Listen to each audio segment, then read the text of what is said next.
The Orlando Magic survive against the Miami Heat in Paolo Banchero's return, while the standard is still out there to be chased today on Locked On Magic.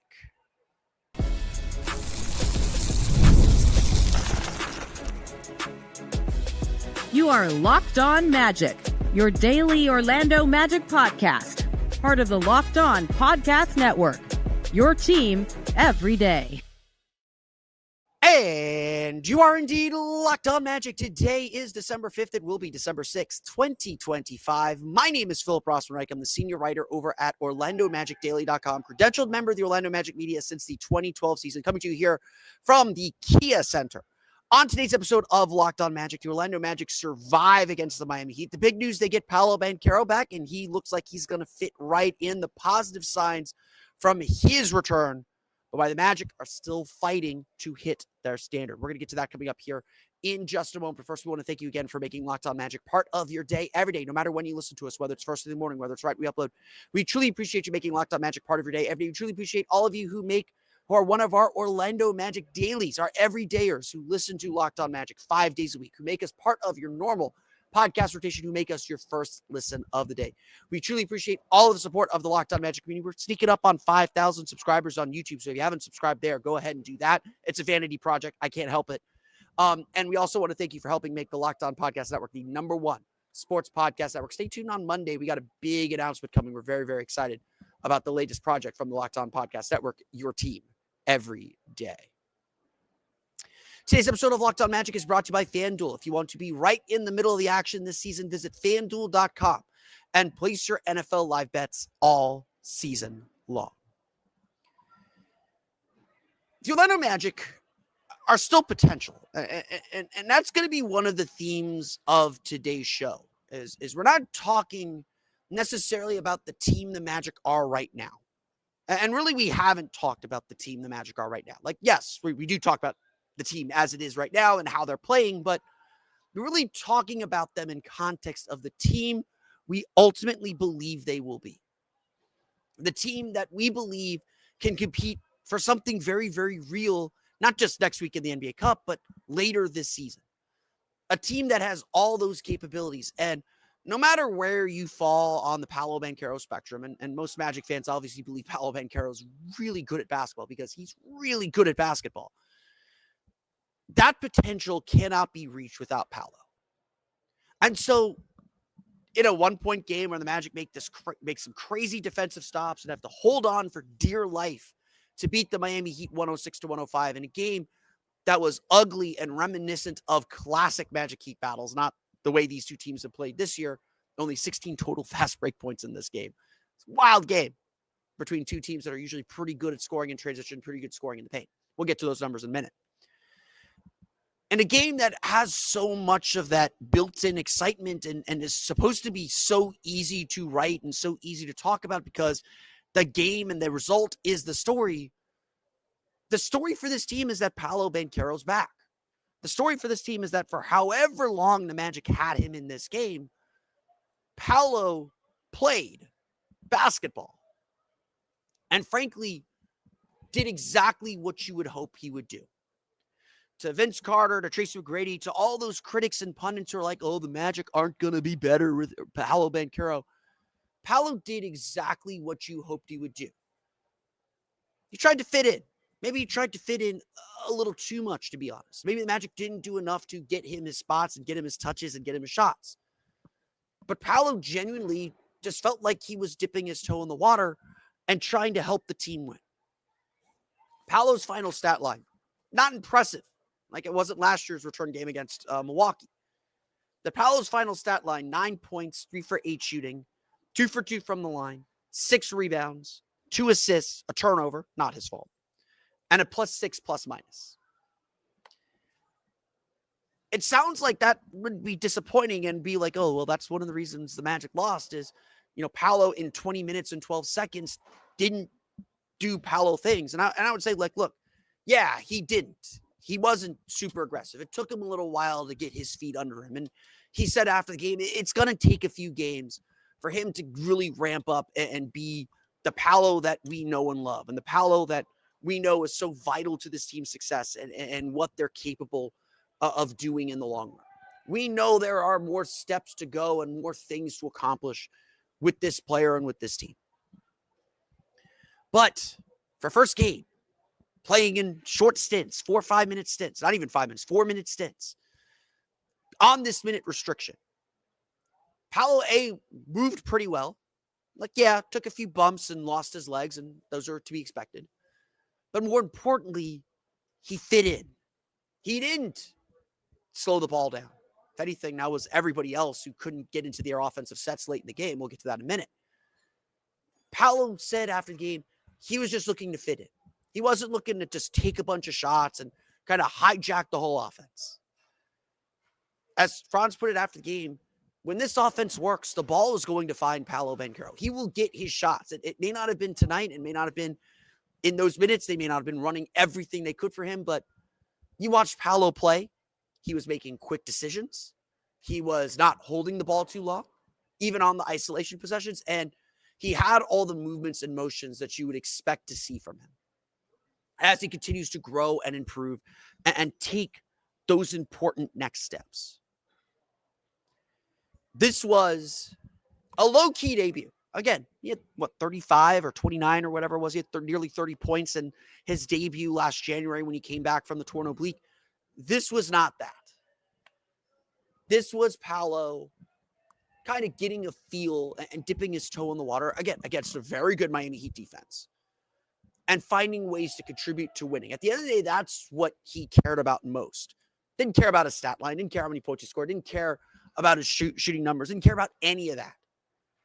He tried to make the right play every time he touched the ball, tried to make it quickly, tried to make it within the flow of this team's offense. Paolo is not here to disrupt anything the Magic have done and accomplished. He knows things have been working, and he wants to keep things working. Now, Paolo still has work to do, as does everybody, but he will get more comfortable. He will get better as he plays more. Like there's a play in the second quarter, and I think in his second quarter stint, or the second stint, late first, early second, the Magic did try to set him up more and get him his shots, and he hit a nice turnaround fadeaway. But that came only after he took a bump on a drive and went to a shot that he'll make 8 out of 10 times and just airballed it. And I was just like, well, he doesn't have his legs under him. There's still going to be plays like that. But Paolo held his own defensively, was not a negative on that end, did not do too much. And when you're coming back from injury, that's all you can hope for. And so again, the hope, as always, is to stack days, as Jalen Suggs likes to say. The goal is to stack days, to get better and better and better and better with each time you go out on the floor, with each game to improve, to get better, and take those important next steps as a player fighting for his spot, fighting to get comfortable once again. The Magic have a lot to like. They have a lot to build on. They have a lot they can grow from in this game. And one of those big things is the potential that they have now that Paolo is back. Because this game was about the standard. And I want to spend most of my time talking about that because the Magic this week have been fighting to their standard and falling short. What the Magic did right and the promise they showed and what they struggled with and a win over the Heat. We'll get to that coming up here in just a moment. But first, today's episode of Locked On Magic is brought to you by our friends over at DoorDash. The season is heating up, and DoorDash has a way to keep fans in their bag the whole way through. Whether you're watching the highlights, the tunnel fits, or just your favorite player, DoorDash makes the entire season more fun. Because every player has their bag, with DoorDash, fans have one too. DoorDash keeps your snacks stocked, your gear fresh, and your watch party vibes absolutely on point. Look, there are nights where your team stresses you out. Tonight was certainly one. And DoorDash can become your post-game therapy because we all need a good post-game ice cream. We all need a good post-game snack. Sometimes you just need the dessert now. Those late interviews hit and suddenly you need chips at midnight. DoorDash is built exactly for that. I'll probably order from DoorDash after I'm done recording because I like to snack while I'm posting these. Sorry, I can't help it. From tip-off to overtime, stay in your bag and order on DoorDash. Get snacks, drinks, gear, whatever gets you through the season, delivered right to your door. DoorDash in your bag all season long.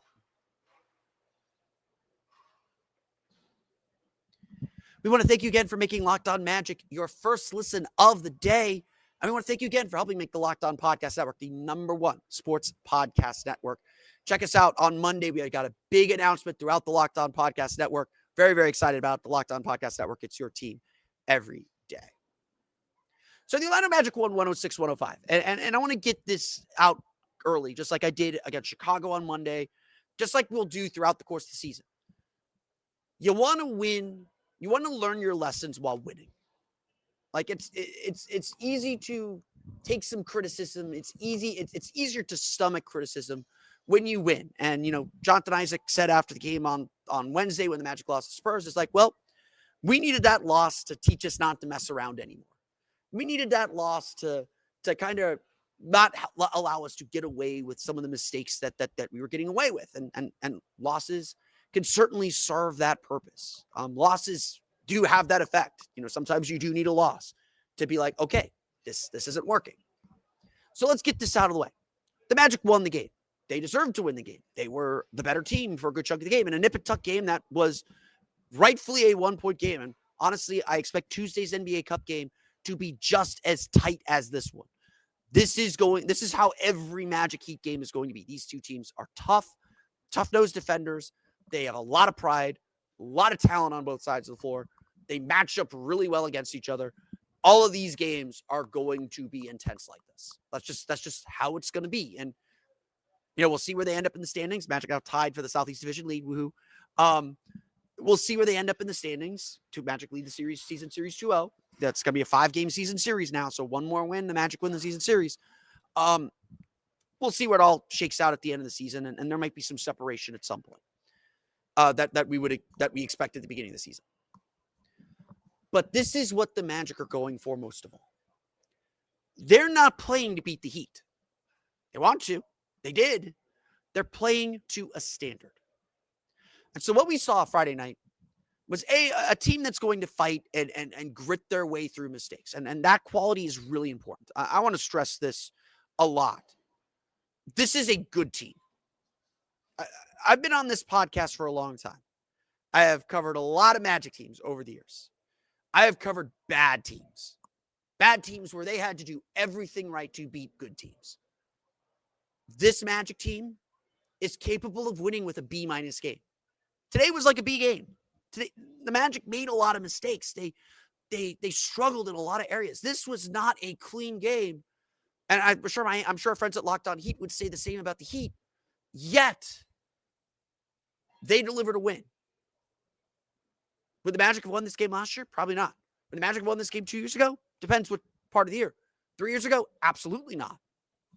These are the kind of games that good teams have to win. So I want to say unequivocally, we are talking about basketball at a higher plane, at a higher level with this group now. And if there's a theme to this week, the theme of this 3-game homestand the Magic just completed, 2-1 homestand, largely should be celebrating this. We should largely be very, very happy. Oh, the Magic picked up 2 more wins. They took care of business at the Kia Center. That's what they're supposed to do. But it's not good enough anymore. It's not good enough in the way that, oh, we are so upset, it's fire the coach or everything like it was earlier in the season. It's not good enough because we know this team can be better, and we know to do the things they want to do, they must be better. They must continue to evolve and get better. And you're always chasing this standard. So again, that's the theme of the week. Yes, the Magic are very good. They're good. They should have won all 3 of these games. They could have easily lost all 3, but they're winning these close games. They're winning these clutch situations. That's what good teams do. Good teams not only avoid clutch situations, they win them. That's the difference between a 5 seed and a 3 seed sometimes. Is just you won your close games. The Magic are winning these close games. They're taking care of their business. But they know that's not going to be good enough if they don't continue to evolve. They can't settle for this. The Magic got sucked into the Heat's pace in the first half. Let's pull up some numbers. The Magic got sucked into the Heat's pace in the first half. This game, against the Heat, who plays super duper fast, played at the Magic's pace, 101.5 possessions per 48 minutes. Ultimately, the Magic had a 105 offensive rating, a 102.9 defensive rating. We'll talk about the offense here in a minute. In the first half, though, the first half was played at 108 possessions per 48 minutes. The Heat had a 111.1 offensive rating. That's not Magic basketball. That's not the standard the Magic have set for themselves. They fouled a lot. They stayed in the game. Credit to them. They stayed in the game. They fell behind by 7 at one point, at 7 or 9 at one point. They stayed in the game. They cut it to 3 at the half. Did exactly what they had to do to kind of stay alive and stay in this game. Then the second half happened. And the second half was a completely different game. Played at a pace the Magic were more comfortable with. 95 possessions per 48 minutes in that half. So that would be, I don't know, I'm blanking on math right now. That would be about 47 and a half possessions in the second half. Really tight quarters. But Orlando got it done with their defense, a 93.8 defensive rating. The Heat turned it over 7 times in the third quarter where they scored only 19 points. Orlando finally hit some shots. They made 5 of their 12 three-pointers. I believe they're 5 for 7 in the third quarter on threes. And that gave the Magic a little bit of breathing room. It gave them the lead.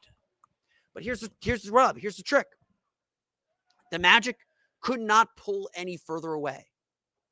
The Magic could not kind of get themselves over the hump and build their lead past 10. They built the 10-point lead in the fourth quarter, and then everything just gummed up.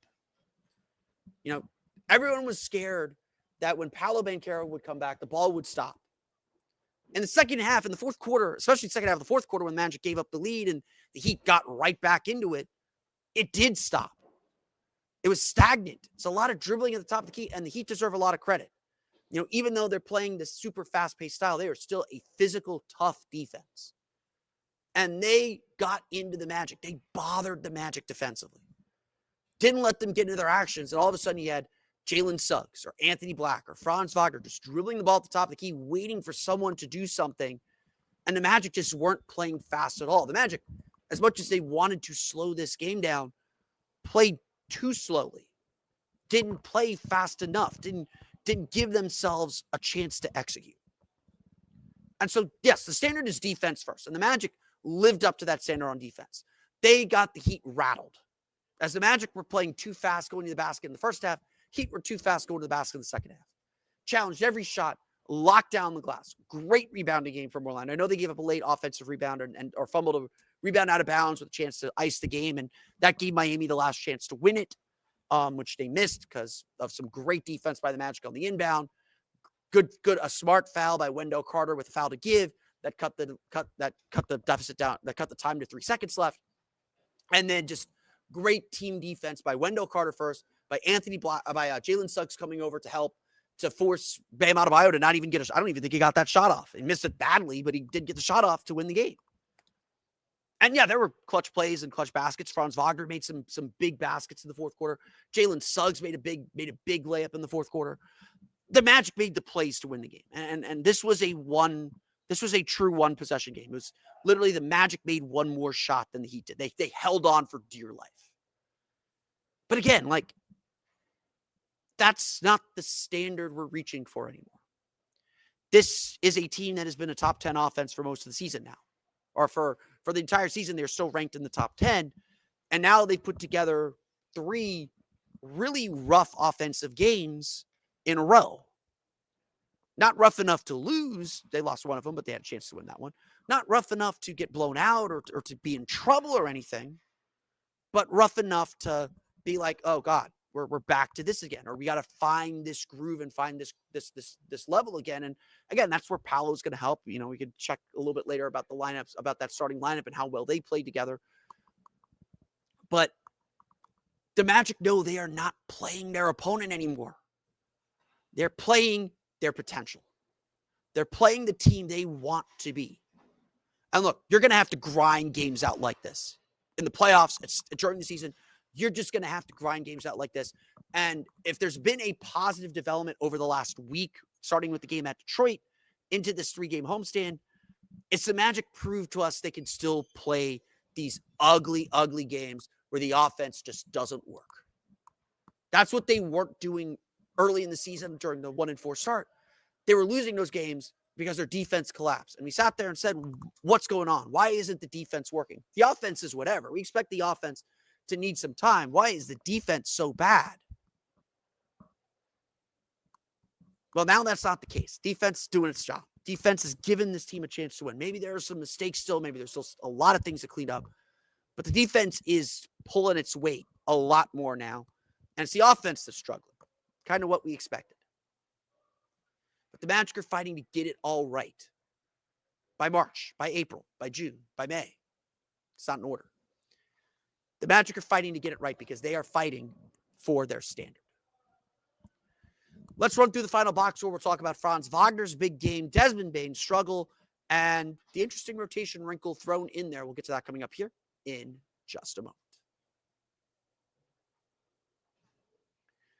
But first, today's episode of Locked On Magic is brought to you by our friends over at FanDuel. NFL Sundays move fast. One big play, and suddenly everything feels different.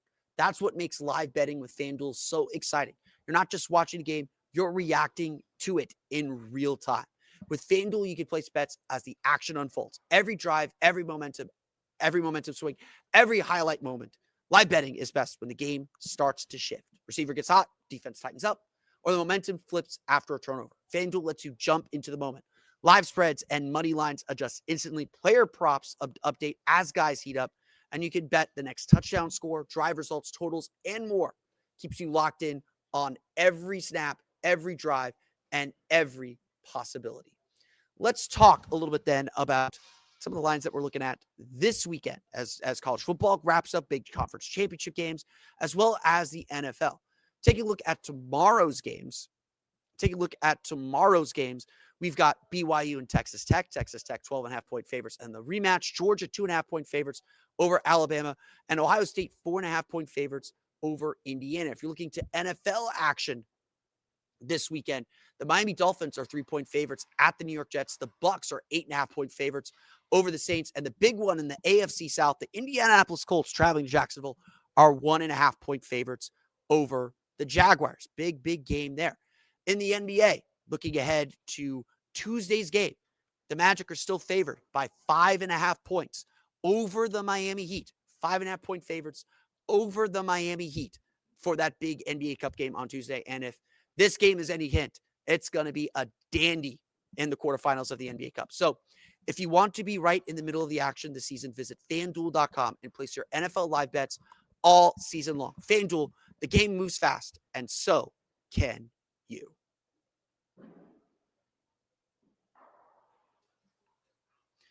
All right, as we always do, let's run through the box scores. The Orlando Magic defeat the Miami Heat 106-105. Again, just a really tight game. Orlando led by 10 early in the fourth quarter, I want to say. Like very, very early in the game, or very, very early in the quarter. They were just holding on for dear life. It felt like Orlando missed a couple opportunities to really extend the game. It was a make or miss game. Magic made shots when they had to, missed some shots that made it a little nervy. Miami just could not quite get over the hump.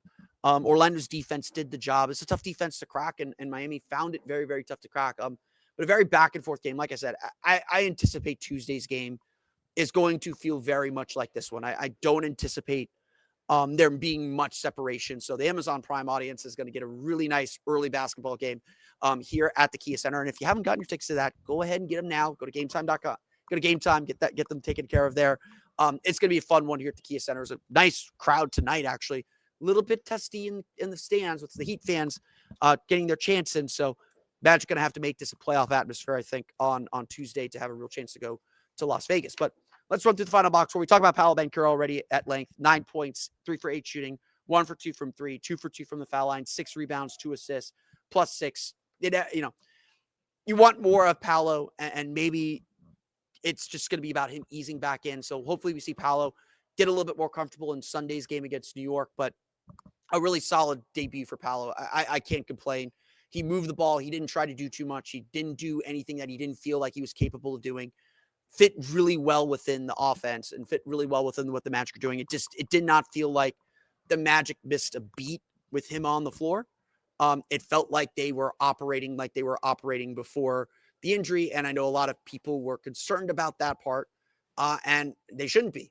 Again, in a game that had very little offense, 104.7 offensive rating with Paolo on the floor, 88.6 defensive rating. Magic mostly played that starting group mostly won their minutes. So again, not a lot to complain about. The star of the game was obviously Franz Wagner, though. Franz, 32 points, 12 for 22 shooting, 4 for 9 from 3, 4 for 6 from the foul line, 5 rebounds, 3 assists. Franz took over this game, really got going in the third quarter.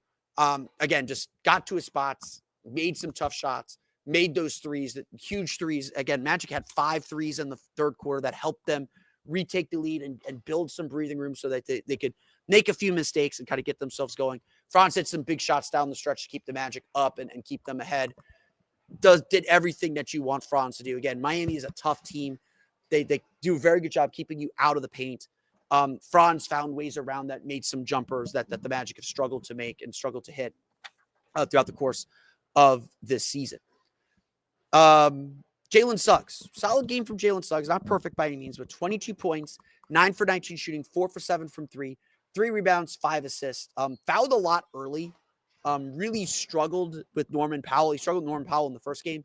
I thought the Magic did a really good job switching him onto Davion Mitchell and having Anthony Black, who was in for a lot of the game, on Norman Powell and putting Desmond Bane on Norman Powell, just kind of taking him away from Norman's fakes and his quick jumping ability and allowed Suggs to roam a little bit more. I think the Magic are still going to be seeking a little bit of a balance of when to let Suggs roam and be this kind of chaos agent in passing lanes and when to put him on the ball and have him, kind of lock someone down. He's been fouling a lot lately, so I think there's still some work to do on that front. And again, so much of this right now is the Magic seeking some balance and trying to figure out what's working and what's not, which groups are working.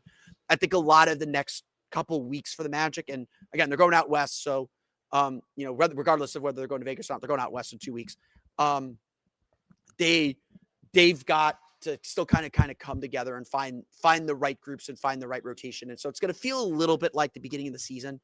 I think where, you're just kind of hunting for the right playing rotation, especially with Paolo on a minute restriction. So that kind of disrupts player rhythm and player movement a little bit.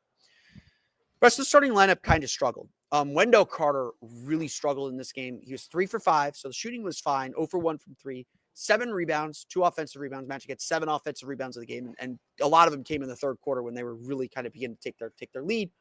5 fouls were big. He was -10, 7 points. He just really struggled with Bam Adebayo. The officiating was rough, and I think both teams have reasons to complain about the officiating.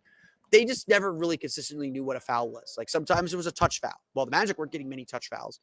But sometimes it was a touch foul. Sometimes they'd let everyone kind of mug you and be physical and everyone would be looking for, well, where's the call? And so all you ask for is consistency. Wendell Carter became a victim of the touch foul segment of the game. He really struggled keeping Bam Adebayo in front of him.